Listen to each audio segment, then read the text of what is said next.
बिस्मिल्लाहिर्रहमानिर्रहीम। अस्सलाम वालेकुम। कैसे हैं आप सब? उम्मीद करती हूँ सब खैरियत से होंगे। मैं हूँ अफशीन और आपको वेलकम करती हूँ हुरम्स क्यूज़ीन में। तो आज मैं आपके साथ शेयर कर रही हूँ गुलगुले बनाने की रेसिपी। एकदम आसान मेथड से इसे बनाएंगे। बाहर से क्रिस्पी और अंदर से सॉफ्ट गुलगुले आप बनाना चाहते हैं तो इस रेसिपी को फॉलो ज़रूर कीजिएगा। बारिश का मौसम है तो दिल चाहता है कि पकोड़े हों या फिर मीठे गुलगुले बनाकर खाए जाएं।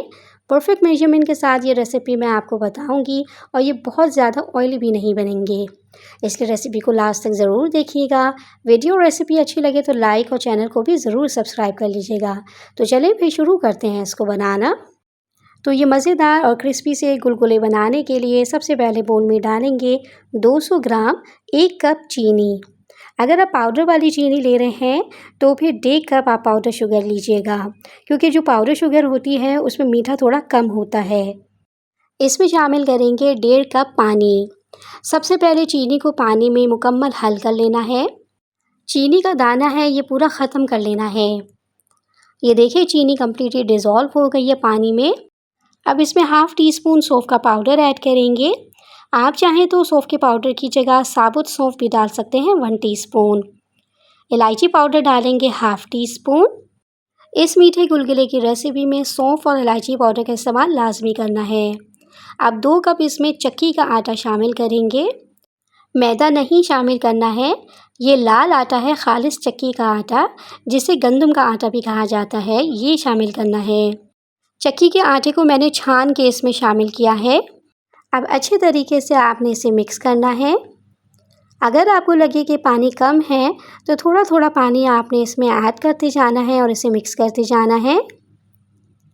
इस आटे को विस्क की हेल्प से अच्छे से फेंटना है, जिससे कि आटे की गुठलियाँ ख़त्म हो जाएंगी और फेंटने से गुलगुले भी काफ़ी फ्लफ़ी बनेंगे और अंदर से कच्चे नहीं रहेंगे। तो इसलिए आपने बहुत अच्छे से इसे फेंट लेना है और जो गुठलियाँ हैं उन्हें ख़त्म कर लेना है। ज़रूरत पड़ने पर इसमें पानी शामिल करते जाएंगे। एक ही साथ पानी ऐड नहीं कीजिएगा, क्योंकि इसमें फिर जो गुठलियाँ बनती हैं वो ख़त्म नहीं होती हैं। थोड़ा सा थिक रखकर इसे फेंटेंगे तो ये आसानी से फट जाएगा और जो इसमें गुठलियाँ हैं ये भी ख़त्म हो जाएंगी।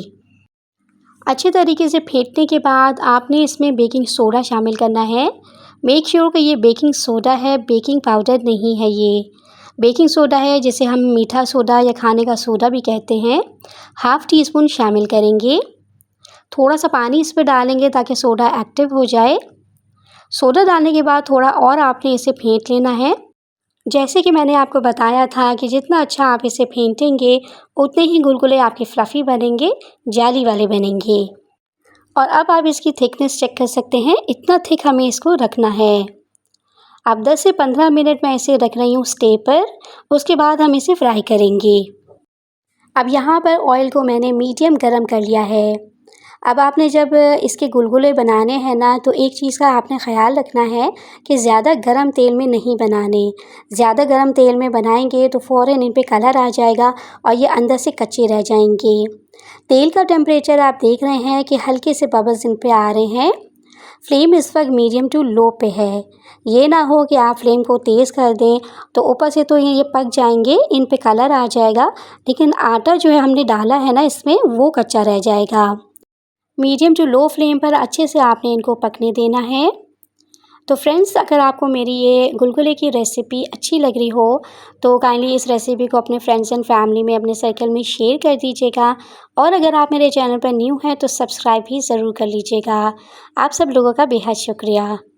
तो जब अच्छी तरह से ये कुक हो जाएं, अच्छा सा इन पे कलर आ जाए, तो इन्हें ऑयल से निकालने से पहले 25 से 30 सेकंड के लिए फ्लेम को आपने हाई पे कर देना है, ताकि इनमें जितना भी एक्स्ट्रा तेल है वो सारा का सारा निकल जाए।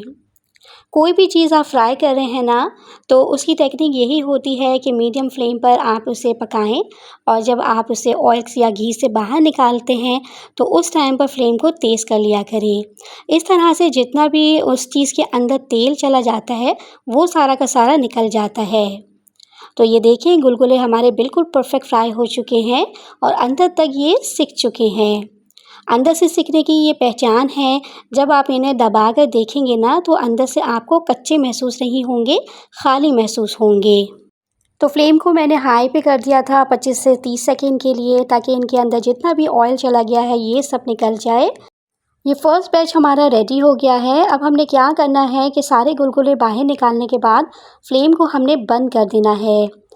फ्लेम को इसलिए बंद करना है कि जो ऑयल का टेम्परेचर है वो नीचे आ जाए।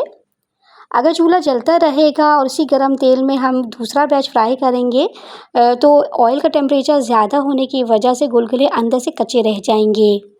ये दूसरा बैच डालते वक्त चूल्हे को मैंने बंद किया हुआ है। जब सारे गुलगुले आप डाल देंगे ना, तब आपने फ्लेम को मीडियम टू लो पे दोबारा से ऑन कर लेना है। और जैसे पहले वाले बैच को हमने पकाया था उसी तरह से इस दूसरे बैच को भी फ्राई कर लेना है। तो ये छोटी छोटी चीज़ें, छोटी छोटी बातें बताने का मकसद ये है कि जब भी आप मेरी रेसिपी को फॉलो करें तो आपकी चीज़ भी परफेक्ट बने। जब चीज़ अच्छी बनती है, फैमिली को पसंद आती है, खाने वाले को मज़ा आता है तो दिल बहुत खुश होता है। तो गुलगुले हमारे सारे फ्राई हो चुके हैं और आप ये देख सकते हैं कि ये बिल्कुल भी ऑयली नहीं है और अंदर से कितने नरम हैं और ऊपर से क्रिस्पी लेयर है इनकी। मैं आपको तोड़ के भी दिखा देती हूँ कि ये अंदर से कितने जालीदार बने हैं। तो उम्मीद करती हूँ कि आपको ये रेसिपी पसंद आई होगी। बहुत मज़े का टेस्ट है और रेसिपी भी बहुत ही सिंपल और आसान सी है। जब आप इसे बनाएंगे तो यकीनन ये रेसिपी आपको भी बहुत पसंद आने वाली है। तो इसी तरह की डिफरेंट टाइप्स की रेसिपीज़ देखने के लिए आप मेरे यूट्यूब चैनल को लाजमी विज़िट करें। नई रेसिपीज़ के लिए चैनल को सब्सक्राइब करके नोटिफिकेशन भी ज़रूर ऑन कर लें, ताकि मेरी कोई भी आने वाली रेसिपी आपसे मिस ना हो। रेसिपी कैसी लगी आपको कमेंट में ज़रूर बताइएगा।